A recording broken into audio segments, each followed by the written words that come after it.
Hey everyone! In this video, I'm going to show you how to install Epic Games Online Services, also known as EOS. This is useful for game developers or players who want to use Epic's multiplayer, achievements, or login services. Let's get started. First, open your browser and go to the official site, dev.epicgames.com. Once you're there, hover over the Epic Online Services tab at the top, then click Get Started. Now, go ahead and sign in with your Epic Games account.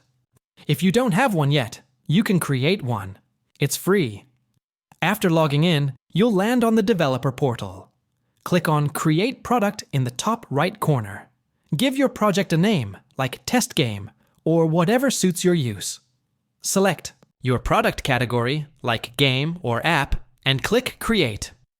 Now, with your product created, you'll get access to the client ID and client secret. These are needed if you plan to integrate services like login, achievements, or matchmaking. To install the SDK, click on the SDK Downloads tab. Download the EOS SDK zip file to your PC. Once it's downloaded, extract the zip folder. Inside, you'll see documentation and sample projects as well. You can now import the SDK into your development environment, whether you're using Unreal Engine, Unity, or another engine.